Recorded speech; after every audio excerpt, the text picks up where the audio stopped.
Layla Gray didn't hear the knock at first over the sound of rain pounding against her window. She sat on her couch, a single dim lamp illuminating the otherwise dark room, her hands clutching an overdue rent notice. The month had been brutal. Double shifts at the diner, broken-down car, and a manager who thought overtime pay was a mythical concept. The knock came again, sharper this time. Layla froze, her heart skipping a beat. She lived alone in a crumbling studio apartment where unexpected visitors were a rarity and rarely a good sign. "Who is it?" she called out, her voice tinged with unease. "Miss Gray," a man's voice replied, formal and measured. "My name is Nolan Vance. I'm here on behalf of Daniel Cole." The name didn't register immediately. She wasn't sure if she should open the door, but something about the man's tone, or the way he said Daniel's name, made her stand. Slowly, she cracked the door open to reveal a sharply dressed man holding a briefcase, his expression both professional and unreadable. "Who?" she asked, frowning. "May I come in?" Nolan asked, glancing at the rain-soaked hallway. Layla hesitated. She was exhausted, and this was far too strange. But curiosity edged out caution. She stepped aside, motioning for him to enter. "Daniel Cole," Layla repeated as Nolan took a seat at her rickety kitchen table. "I don't know anyone by that name." "You met him recently," Nolan said, opening his briefcase. "A few days ago, outside Jefferson Hospital." It clicked. The man in the wheelchair. She remembered the rain, the struggle, and the way he had quietly thanked her for a ride. "What about him?" Nolan pulled out an envelope and slid it across the table toward her. "Mr. Cole insisted this be delivered to you in person." Layla stared at the envelope, her brow furrowing. "Why?"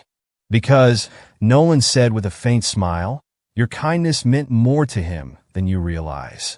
Layla hesitated, her fingers trembling slightly as she opened the envelope. Inside was a letter, written in neat, deliberate handwriting, and a check that made her blink in disbelief. "Wait, is this a joke?" she asked, her voice rising. "This can't be real." "I assure you it is," Nolan replied calmly. "Mr. Cole has entrusted this to you as a gesture of gratitude." "Gratitude?" she echoed, her voice nearly breaking. "I gave him a ride. That's it." Nolan's expression softened. "To you, it may have been a small thing. To him, it was life-changing." Layla's fingers tightened around the check as the numbers stared back at her. Far more than she'd ever seen in her life. She felt a sharp pang in her chest, a mix of shock, confusion, and guilt. This has to be a mistake," she stammered, sliding the check back toward Nolan. "I don't deserve this. I didn't do anything." Nolan leaned back slightly, his calm demeanor unwavering. "Miss Gray, Mr. Cole specifically chose you. It's not about what you did. It's about who you are." Layla's laugh was bitter, her exhaustion and frustration bubbling to the surface. "Who I am? I'm nobody. I'm drowning in bills, my car's falling apart, and my manager treats me like a doormat. You got the wrong person." Nolan's eyes softened. "Mr. Cole doesn't think so. This isn't charity, Miss Gray. It's gratitude. He wanted you to have a chance to change your life, the way you unknowingly changed his." Layla stared at the letter again, the words blurring as her emotions churned. Daniel had written about how invisible he felt, how her small act of kindness had reminded him that he mattered. She felt the weight of his trust pressing on her, heavy and humbling. "I need time to think about this," she murmured finally. Nolan nodded. "Of course, but Mr. Cole's health is fragile. If you have questions or wish to speak with him, I suggest you do so soon." With that, Nolan stood, collecting his briefcase. As he left, Layla sat frozen at the table, staring at the check and wondering how a single moment had led to this. The next morning, Layla's routine felt surreal. The cramped diner where she worked seemed even dingier than usual, the voices of customers fading into the background as her mind replayed the previous night. By the time she dragged herself home that evening, her body ached, and her thoughts hadn't settled. She was about to collapse onto her couch when her phone buzzed. The number was unfamiliar, and for a moment, she considered ignoring it. But something made her pick up. "Miss Gray?" a faint voice asked. "Yes," she replied cautiously. "This is Daniel Cole." Layla's breath caught. I wasn't expecting. How did you get my number? Nolan, he said simply, a trace of humor in his tone. I hope you don't mind.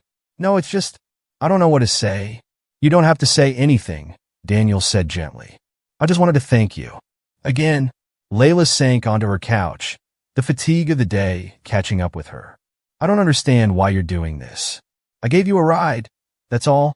To you, it was nothing, Daniel replied, his voice tinged with something she couldn't quite place. But to me, it was everything. I've spent years feeling like a burden, like I don't matter. That day, you reminded me that kindness still exists, even when people don't have much to give. Layla's throat tightened. But I didn't do anything special. Sometimes, the smallest gestures mean the most, Daniel said. They spoke for a few more minutes, his words quiet but heartfelt. By the time the call ended, Layla felt a strange sense of warmth, along with the growing weight of the decision she needed to make.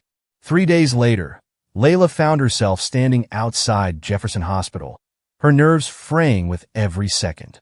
She called Nolan to arrange the visit, unsure of what to expect, but feeling compelled to meet Daniel in person. The receptionist directed her to his room, and with a deep breath, she knocked softly on the door. Come in, Daniel's voice called faintly. Layla stepped inside, her eyes immediately landing on the man she'd only glimpsed briefly before. He was pale, his body thin and frail, but his smile was warm and genuine. Layla, he said, his eyes lighting up, I'm glad you came. She offered a nervous smile as she approached his bedside. I needed to see you. I still don't understand why you do all of this for me. Daniel gestured for her to sit, his movements slow but deliberate. I know it seems strange, but when you stopped that day, when you helped me, it reminded me of who I used to be, someone who believed in paying kindness forward. His words hung in the air, heavy with meaning. You didn't just help me get to the hospital, he continued. You gave me a moment of dignity, a reminder that I wasn't invisible. And I wanted to give that back to you. Layla looked away, her emotions threatening to overwhelm her. I don't know if I can accept this. It feels too much. Daniel smiled softly. Then don't think of it as a gift. Think of it as a chance to start fresh, to build something better. You deserve that. Over the next few weeks, Layla wrestled with her decision. The money could solve so many of her problems, but it also felt like a responsibility she wasn't sure she was ready for. But as she thought about Daniel's words, about his belief in her, she began to see it differently. This wasn't about deserving or earning. It was about honoring his trust. Slowly, she started to make changes. She paid off her overdue bills, fixed her car, and began volunteering at a local shelter, inspired by Daniel's example of paying kindness forward. Each step felt like reclaiming a part of herself she'd lost along the way. Layla's life began to shift in ways she hadn't imagined. The financial relief brought a sense of stability she hadn't felt in years, but it was the emotional weight of Daniel's gesture that truly spurred her forward. Her volunteering at the shelter quickly became more than just a way to give back. It was a place where she connected with others who, like her, had once felt unseen and forgotten. Over time, she became a vital part of their community, organizing food drives, coordinating donations, and listening to stories that reminded her how powerful even the smallest acts of kindness could be. But not everything came easily. At the diner, whispers started circulating among her coworkers. A few had noticed her fixed car, her lighter demeanor, and the subtle but noticeable improvement in her wardrobe. Guess you found yourself a sugar daddy, one of the waitresses joked, her tone more biting than playful. Layla ignored the comment, but it stung. She wasn't ashamed of Daniel's gift, but she wasn't ready to explain it either. How could she make them understand that this wasn't about money? It was about hope. One day, as Layla was finishing her shift, a man walked into the diner and sat at the counter. He was tall, with sharp features and an air of confidence that set him apart from the usual crowd. Coffee black, he said, flashing her a polite smile. Layla poured the coffee, her curiosity piqued. First time here? He nodded. I heard about this place from someone who said you make the best pie in town. Layla smirked. We might. Depends on who told you. The man chuckled. Nolan Vance. Her hand froze mid-pour, her heart skipping a beat. "You know Nolan?" "Yes. I'm a friend of Daniel's." He extended a hand. "Jordan Price." Layla hesitated before shaking it. "Layla Gray. What brings you here?" Jordan's expression softened. "Daniel asked me to check in on you. He's been talking about you a lot lately." Layla felt a warmth in her chest, though it was tempered by concern. "How's he doing?" Jordan's smile faltered. "He's hanging in there, but his condition's getting worse." The words hit her harder than she expected. She had only met Daniel once since that first encounter, but the bond they'd formed in such a short time felt profound. "I want to see him," she said quietly. "Good," Jordan replied. "He'd like that." Layla visited Daniel the following week, bringing along a small potted plant she'd picked up from a local shop. It wasn't much, but she wanted to brighten his hospital room. When she walked in, Daniel's face lit up. He looked thinner than before, his skin paler, but his smile was as warm as ever. "Layla," he said, his voice weak but filled with genuine joy. She set the plant on the windowsill and pulled a chair to his bedside. "I figured this place could use a little life." Daniel chuckled softly. "You've already brought plenty of that." They talked for hours about everything and nothing. Layla told him about her work at the shelter, the new friendship she was forming, and how much his gift had changed her perspective. Daniel listened intently, his eyes filled with pride. "I knew you'd do something amazing," he said. "I just needed to give you the chance." Layla felt tears prick at her eyes. "You've done more for me than I can ever repay." "You've already repaid me," Daniel replied, "just by being who you are." As Layla's life continued to improve, she couldn't escape the memories of her struggles. The nights spent crying in the dark, the humiliation of begging her landlord for extensions, the constant ache of not knowing if she'd make it through another month. One evening, as she sorted donations at the shelter, she came across a young woman with tear-streaked cheeks and a battered suitcase. "Are you okay?" Layla asked gently. The woman shook her head, her voice breaking as she said, "I don't know where else to go." Layla sat beside her, listening as the woman poured out her story, a string of bad luck, toxic relationships, and a crushing sense of failure. It was like hearing her own story from years ago. "You're not alone," Layla said firmly. "And you're not invisible. You're gonna get through this." The woman's tears slowed as she looked at Layla with a glimmer of hope. That night, Layla realized that Daniel's kindness had created a ripple effect. His gesture had changed her life, and now she was in a position to do the same for others. A month later, Layla received a call from Jordan. Daniel's condition had worsened, and he had been moved to hospice care.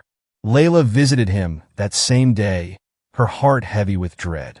When she entered his room, he looked frilier than ever, but his eyes still held the spark she'd come to admire. "Layla," he said, his voice barely a whisper. She took his hand, holding it gently. "I'm here."